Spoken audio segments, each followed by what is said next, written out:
Welcome back to another Zero Context Patreon Stock advertising my Patreon content one out of context theater moment at a time.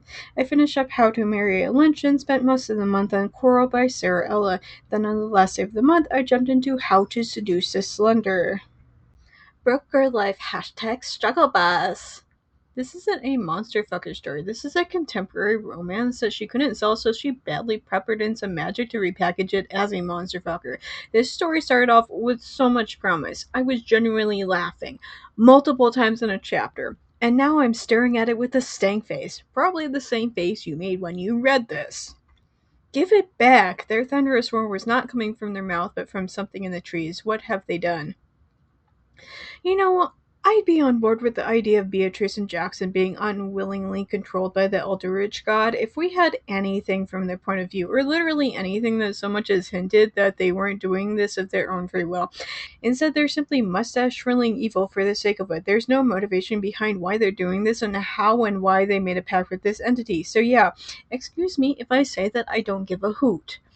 That bundle of nerves in spite attempted. Her tethering company would have been delicious to devour, but she'd done what they all do. The Grayskulls breed and breed, keeping their pack going to ensure I don't eat them. But as they found a loophole with me, I found one myself. Tatiana's attempt to make her daughter safe only made her walk directly into my hands. As I've been saying this entire time, the literal only way to end a family curse is to not reproduce, to ensure that there's nobody around to pass the curse down to.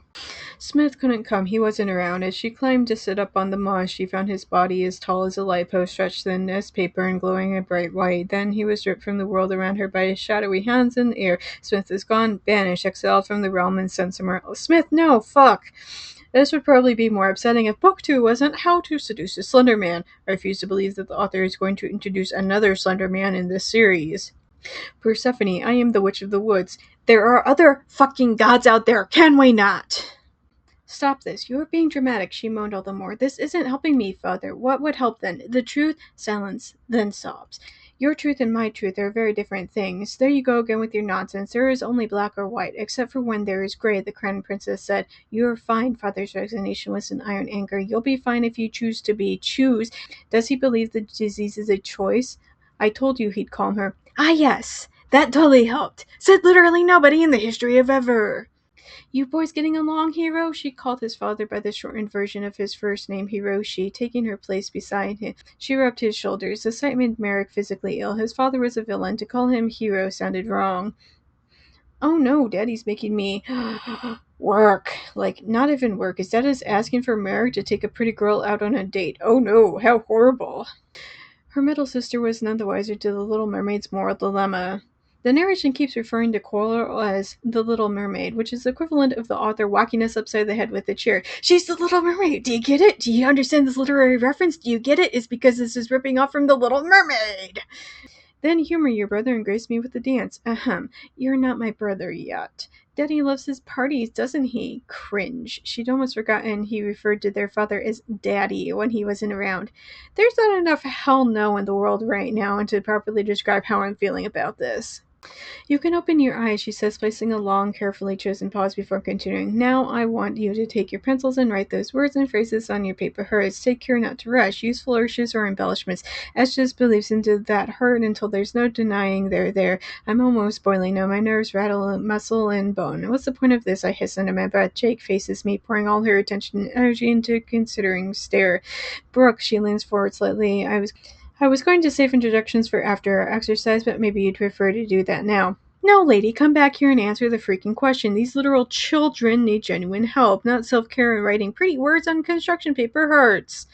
Coral took her sister's cold, lifeless hand. Sister, she said, her voice low. She swallowed and cleared her throat. Crown Princess? The emotional impact of this scene was insanely dampened because the narration couldn't even be bothered to give her a proper name. If my sister was dying, you could be certain that I'd say their flippin' name.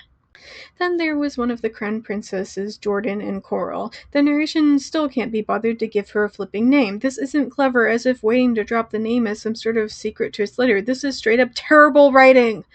Since we don't really know anything about her, even now 14 chapters in. Okay, so with the shifting point of views, this is actually her 5th chapter, but still, 5 chapters is plenty to introduce a character. It's really, really hard to take her seriously as a character. We don't know the first thing about her except she's whiny and for some reason in a mental health facility for children.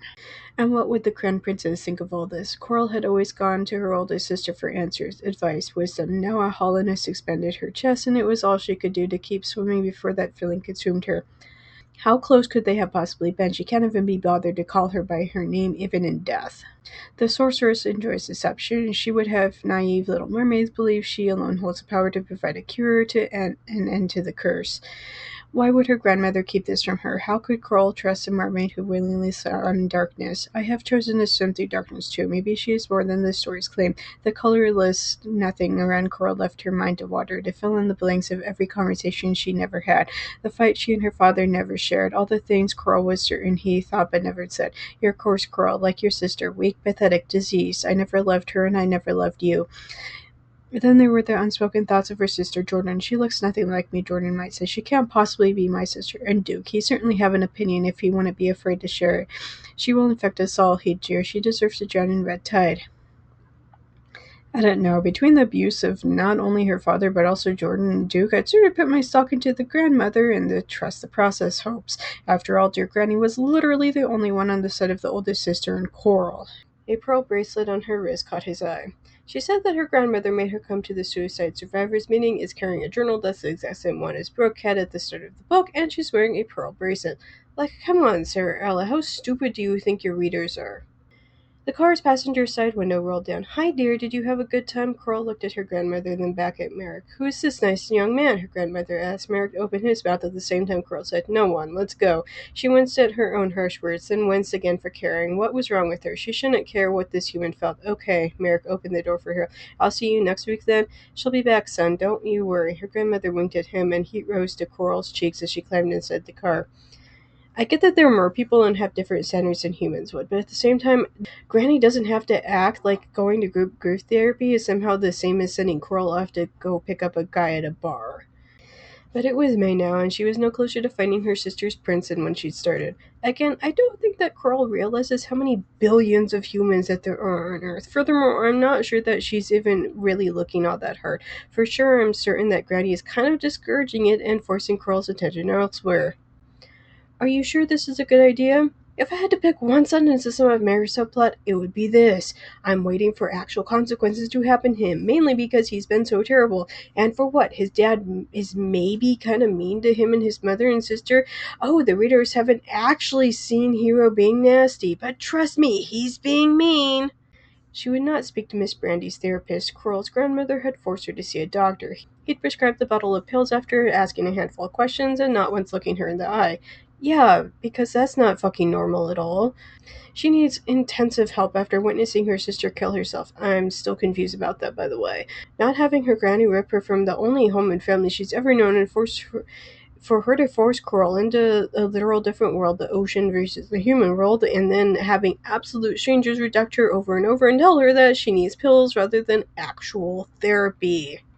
Not that it mattered. What difference would winning a high school writing contest make? So the thing that I don't understand, here's this mermaid. She spent her entire life, around 16 years, being a mermaid, a literal fish. She lives underwater being a princess, for all that entails. And suddenly her sister kills herself. She gets kicked out of her only home she's ever known. Grandma reveals that she's a witch, gives Coral legs, plops her down into the middle of the human world at high school, no less. Basically pats her on the head and is all like, deal with it, girl. And like, we're expected to simply accept the fact that Coral takes all of this in stride, the cell phones and social media and all that her plot revolves around her servitude towards a man who has little to offer her in return. Get the hell out of here with this nonsense. Amaya had to hold up one set of her shorts to keep them from falling off. Guilt sobbed Merrick's ribs. She'll be okay. It's one night. I'll buy her a double cheeseburger tomorrow and watch her eat it until it's gone. Or Hear me out. Stop holding her prisoner in your weird little quest to keep your miserable family together. Although the narration has never dived into the specifics of why Maya self-harmed, that would require Merrick to care about anything other than himself. I feel like even the terrible enabling mother is part of why she did it in the first place. Merrick is so quick to throw his father under the bus, but in the same breath paints the mother as this angel who was simply the victim of abuse from Hero, yet never once says stuff like, "Why didn't my mother try to get us kids away from all of this?" I'm clearly putting like 100% more thought into this than the author ever did. Again. Hope's memorial takes place the last day of July. The narration probably wants us to be sad about this, but honestly, Hope was barely even a character. If she is actually Maya, like I've been suspecting, then it would make more sense for the reader to care, but not for the character of Hope, who showed up, was kind of annoying, and then she didn't really do much. Amaya was there, not eating. Again, Merrick checked on the clock on the stove. Late afternoon. So, did you just get up? Yeah. So? She hardly spoke lately. Was she tired? Depressed? It can't possibly have anything to do with you kidnapping her and forcing her to remain inside for literal months. Nope. No depression here. Maya was spiraling, and Merrick could do nothing to stop it. We've tried nothing, and we're all out of ideas. Merrick, upon holding Maya prisoner, wondering why she's so depressed. She was a sister to me, Nikki says. I'm impressed by how she refrains from emotion the entire way through. Her flawless speech hits each and every heartstring, snapping them in two.